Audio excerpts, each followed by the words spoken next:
Fifth card 6 of ಸಾರ್ಡ್ಸ್ ಬಂದಿದೆ. May be ತುಂಬ craze ಇರ್ಬೋದು ನಿಮಗೆ ಗೇಮ್ಸ್ ಬಗ್ಗೆ, ಆಟಗಳ ಬಗ್ಗೆ. ಬೈಯಿಂಗ್ ಪ್ಲೇ ಸ್ಟೇಷನ್ಸ್ ಅಂತ ತೋರಿಸ್ತಾ ಇದೆ ಕಾರ್ಡಲ್ಲಿ. ಸಮಥಿಂಗ್ ಟ್ರಾವೆಲಿಂಗ್ ಅಂತ ಹೇಳುತ್ತೆ, ಟ್ರಾವೆಲ್ ಮಾಡಿ ಎಲ್ಲಿಗಾದ್ರೂ ಹೋಗಬೇಕು ಅನ್ನೋ ಪ್ಲ್ಯಾನ್ ಇರುತ್ತೆ ನಿಮಗೆ. ಬಟ್ ಸ್ವಲ್ಪ ಕ್ಯಾನ್ಸಲೇಷನ್ಸ್ನ ನಾನು ಜಾಸ್ತಿ ಹೇಳ್ತೀನಿ. ಥಿಂಕಿಂಗ್ ಆಫ್ ಪಾಸಿಬಿಲಿಟೀಸ್ ಅಂತ ಹೇಳುತ್ತೆ. ರೀಲೊಕೇಟ್ ಆಗಲ್ಲ, ನೀವು ಥಿಂಕ್ ಮಾಡ್ತೀರಾ ನಾನು ರೀಲೊಕೇಟ್ ಆಗಲ್ಲ, ಶಿಫ್ಟ್ ಆಗಲ್ಲ, ಮನೆ ಚೇಂಜ್ ಮಾಡಲ್ಲ, ಮೂವ್ ಆಗಲ್ಲ, ಬೇಡವಾ, ಮೇ ಬಿ ಫಾರಿನ್ ಲ್ಯಾಂಡ್ ಅಥವಾ ಬೇರೆ ಸ್ಟೇಟ್ಗೆ, ಊರಿಂದ ಊರಿಗೆ ಅಂತ ಸ್ವಲ್ಪ ಟೈಮ್ ತಗೊಳುತ್ತೆ. ಮನೆಯವರಿಂದ ನಿಮ್ಮನ್ನು ದೂರ ಮಾಡುತ್ತೆ, ಫ್ಯಾಮ್ಲಿಯಿಂದ ಅಂತ ಹೇಳುತ್ತೆ. ಸೊ ಮೇಜರ್ ಇಂಡಿಕೇಶನ್ ಏನಂದರೆ ನೀವು ಯಾವ ಪ್ಲೇಸಲ್ಲಿ ಇದ್ದೀರಾ, ತುಂಬ ಜನ ಆ ಪ್ಲೇಸಲ್ಲಿ ಇರಲ್ಲ. ಸೊ ಲವ್ ಲೈಫ್ ರೀಡಿಂಗ್ ಇದೆ, ಬಟ್ 6 ಆಫ್ ಸಾರ್ಡ್ಸ್ ಇರೋದ್ರಿಂದ ಪ್ಲೇಸ್ ಚೇಂಜ್ ಆಗುತ್ತೆ ಅಂತ ಹೇಳ್ಬೋದು. ಸೊ ಏನೋ ರೀಇನ್ವೆಂಟ್ ಥರ ಆಗುತ್ತೆ. ನಿಮ್ಮ ಪಾರ್ಟ್ನರಿಂದ ನೀವು ದೂರ ಆಗ್ಬೋದು ಅಥವಾ ಅವ್ರ ಹತ್ರನೂ ಆಗ್ಬೋದು. ಕೆಲವರಿಗೆ ಚೇಂಜಿಂಗ್ ಆಫ್ ಪ್ಲೇಸ್ ಹೇಳುತ್ತೆ.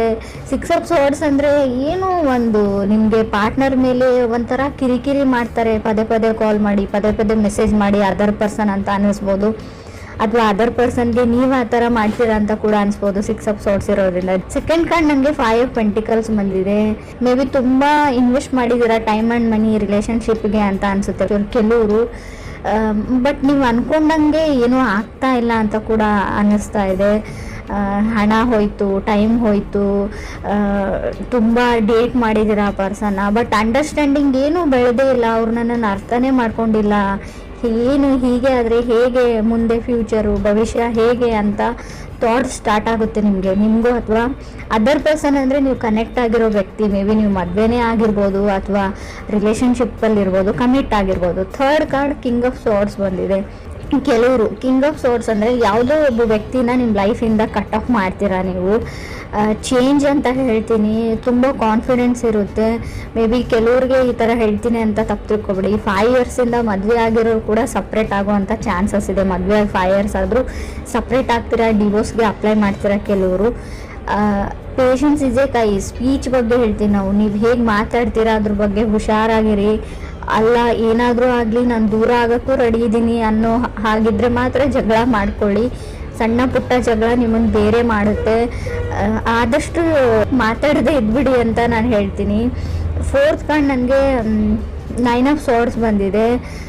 ಆ್ಯಂಗ್ಸೈಟಿ, ತುಂಬ ಆತಂಕ, ಸ್ಟ್ರೆಸ್ಸು, ಡಿಪ್ರೆಷನ್ಗೆ ಹೋಗ್ಬೋದು ನೀವು 9 ಆಫ್ ಸಾರ್ಡ್ಸ್ ಅಂದರೆ.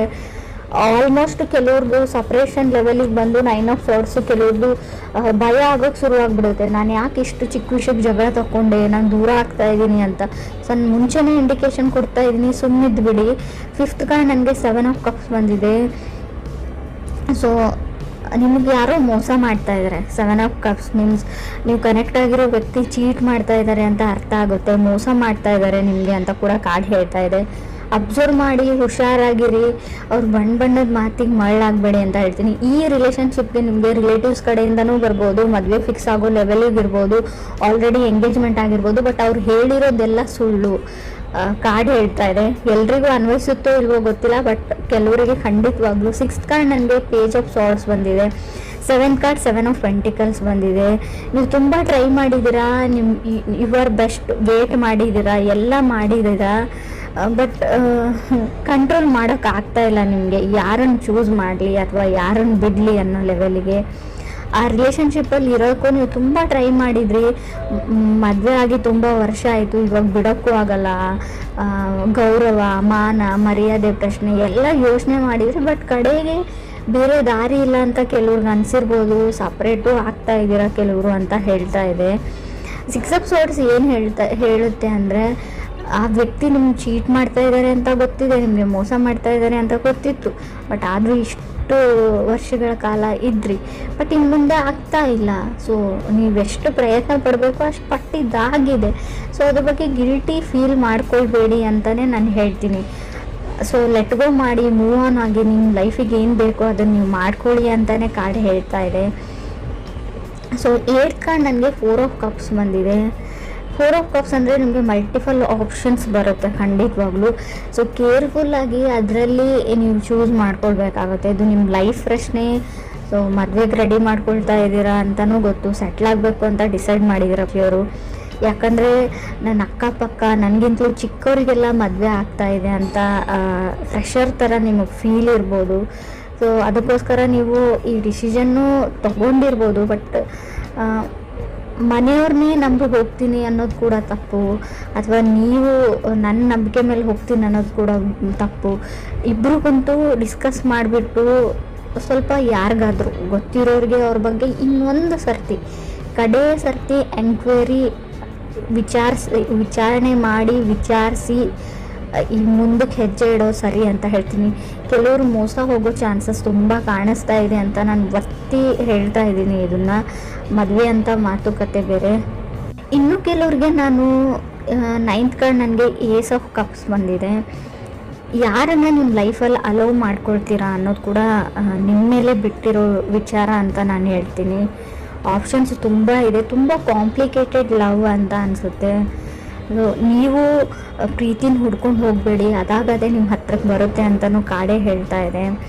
ಕೆಲವ್ರಿಗೆ ಪಾಸ್ಟಲ್ಲಿ ನೀವು ತುಂಬ ಚೆನ್ನಾಗಿ ಹ್ಯಾಂಡಲ್ ಮಾಡಿದ್ದೀರಾ, ಬಟ್ ಎಲ್ಲನೂ ಕಾಂಪ್ಲಿಕೇಟೆಡ್ ಆಗಿ ನಿಮಗೆ ಔಟ್ಪುಟ್ ಬಂದಿದೆ, ಯಾವುದನ್ನು ನೀವು ಸಾಲ್ವ್ ಮಾಡೋಕ್ಕಾಗಲ್ಲ. ಕೆಲವ್ರಿಗೆ ನಾನು ಏಸ್ ಆಫ್ ಕಪ್ಸ್ ಇರೋದ್ರಿಂದ ನೀವು ಸಿಂಗಲ್ ಆಗಿರೋರು ಖಂಡಿತವಾಗ್ಲೂ ನೋ ಮೋರ್ ಸಿಂಗಲ್ ಅಂತ ತೋರಿಸ್ತಾ ಇದೆ. ಖಂಡಿತವಾಗ್ಲೂ ನೀವು ಕಪಲ್ಸ್ ಆಗ್ತೀರಾ, ಪೇರ್ ಆಗ್ತೀರಾ, ಮದುವೆಗೆ ವೇಟ್ ಮಾಡ್ತಾಯಿದ್ರೆ ಖಂಡಿತವಾಗ್ಲೂ ನಿಮ್ಮ ಮದುವೆ ಫಿಕ್ಸ್ ಆಗೋ ಎಲ್ಲ ಪಾಸಿಬಿಲಿಟೀಸು ಕಾರ್ಡಲ್ಲಿ ತೋರಿಸ್ತಾ ಇದೆ. ಏನು ಅಂದರೆ ಮೇ ಬಿ ನೀವು ಸ್ಟೂಡೆಂಟ್ಸ್ ಇದ್ದರೆ ನಿಮ್ಮ ಫ್ಯಾಮ್ಲಿಯಿಂದ ದೂರ ಹೋಗಿ ಹೈಯರ್ ಎಜುಕೇಷನ್ನ ಮಾಡ್ಬೋದು, ಬಟ್ ನಿಮ್ಮ ಪ್ರೀತಿ ಪಾತ್ರನ, ನಾನು ಲವ್ ಅಂದರೆ ರಿಲೇಷನ್ಶಿಪ್ ಅಂದರೆ ಹುಡುಗ ಹುಡುಗಿ ಅಥವಾ ಹೆಣ್ಣು ಗಂಡು ಮತ್ತೇನೇ ಇರುತ್ತೆ ಅಂತ ಹೇಳಲ್ಲ. ಮೇ ಬಿ ನೀವು ಯಾರನ್ನ ತುಂಬ ಪ್ರೀತಿಸ್ತೀರೋ ಅವರಿಂದ ಸ್ವಲ್ಪ ದೂರ ಹೋಗಬೇಕಾಗುತ್ತೆ ಅಂತ ರೀಡಿಂಗ್ ಹೇಳ್ತಾ ಇದೆ. ರೀಲೋಕೇಟ್ ಆಗ್ಬೋದು ನೀವು ಅಂತ. ಸೊ ಕೆಲವ್ರಿಗೆ ಬೇಸಿಕಲಿ ರಿಲೇಷನ್ಶಿಪ್ಪಲ್ಲಿ ತುಂಬ ಬೇಗ ಬೀಳುವಂಥ ಚಾನ್ಸಸ್ ಇದೆ. ಫಾಲಿನ್ ಇನ್ ಲವ್ ಅಂತ ಕೂಡ 7 ಆಫ್ ಕಪ್ಸ್ ಇರೋದ್ರಿಂದ, ಅದು 5th ಪ್ಲೇಸಲ್ಲಿ ಸೆವೆಂತ್ ಕಾರ್ಡ್ ಬಂದರೆ, 7 ಆಫ್ ಕಪ್ಸ್ ಬಂದರೆ, ನಾವು ಪೇಜ್ ಆಫ್ ಸಾರ್ಟ್ಸ್ ಮಧ್ಯೆ ಬಂದರೆ ಖಂಡಿತವಾಗ್ಲೂ ಅಷ್ಟೇ ಬೇಗ ಬ್ರೇಕಪ್ ಮಾಡ್ಕೊಳ್ಳೋವಂಥ ಚಾನ್ಸಸ್ ಇದೆ. ಸೊ ನಿಧಾನವೇ ಪ್ರಧಾನ ಅಂತ ಹೇಳ್ತೀವಿ. ತಾಳ್ಮೆ ತುಂಬ ಇಂಪಾರ್ಟೆಂಟು. ಇನ್ನೂ ಕೆಲವ್ರಿಗೆ ನೀವು ಮ್ಯಾರಿಡ್ ಇರ್ಬೋದು ಅಥವಾ ರಿಲೇಷನ್ಶಿಪ್ಪಲ್ಲಿ ಇರ್ಬೋದು, ಏನೂ ಸಣ್ಣ ಪುಟ್ಟ ವಿಷಯಕ್ಕೆ ಜಗಳ ಬರುತ್ತೆ ನಿಮ್ಮ ಮಧ್ಯೆ. ಮುಂಚೆ ಬರ್ತಾಯಿತ್ತು, ಹಾಗೆ ಪ್ಯಾಚಪ್ ಆಗ್ತಾಯಿತ್ತು ಅಂದರೆ ಇನ್ನು ಮುಂದೆ ಪ್ಯಾಚಪ್ ಆಗೋ ಚಾನ್ಸಸ್ ಇಲ್ಲದೆ ಇರೋದ್ರಿಂದ ಜಗಳ ಮಾಡಿಕೊಂಡ್ರೂ ಸುಮ್ಮನೆ ಇರೋದು ಒಳ್ಳೆಯದು.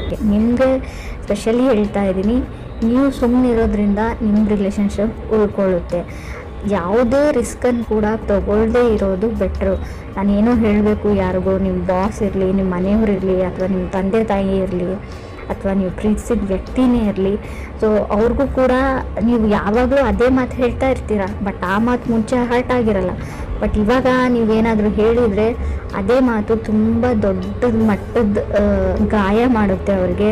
ಇದರಿಂದ ಎಲ್ಲನೂ ನೀವು ಕಟ್ಟಿರೋ ಏನು ಹೇಳ್ತೀರ, ಇಲ್ಲಿವರೆಗೂ ಕಟ್ಕೊಂಡು ಬಂದಿರೋ ಸಂಪಾದಿಸಿದಂಥ ರಿಲೇಷನ್ಶಿಪ್ಪು, ಬಾಂಧವ್ಯ ಎಲ್ಲನೂ ಮುರಿದೋಗೋ ಅಂಥ ಚಾನ್ಸಸ್ ಇದೆ.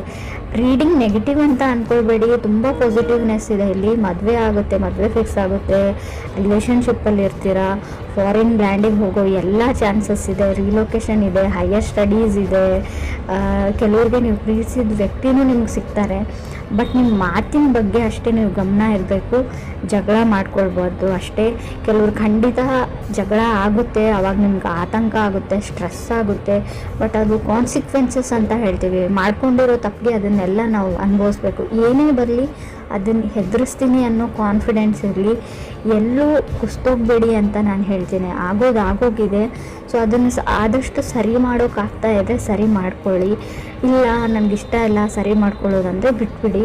ಹಳೆದ್ರ ಬಗ್ಗೆ ಯೋಚನೆ ಮಾಡಬೇಡಿ, ಫ್ಯೂಚರ್ ಬಗ್ಗೆ ಥಿಂಕ್ ಮಾಡಿ, ಲೆಟ್ ಗೋ ಮಾಡಿ, ಮುಂದೆ ಹೋಗಿ ಅಂತ ಬೇಸಿಕಲಿ ಕಾರ್ಡ್ಸ್ ಹೇಳ್ತಾ ಇದೆ. ಸಿಂಗಲ್ಸ್ ಇರೋರ್ಗೂ ಅಷ್ಟೇ, ಖಂಡಿತವಾಗ್ಲೂ ನಿಮ್ಮ ಲೈಫಲ್ಲಿ ಹೊಸ ವ್ಯಕ್ತಿ ಬರೋ ಚಾನ್ಸಸ್ ಪೇಜ್ ಆಫ್ ಸಾರ್ಟ್ಸ್ ಇರೋದ್ರಿಂದ ಕ್ಲಿಯರ್ಲಿ ಗೊತ್ತಾಗ್ತಾ ಇದೆ.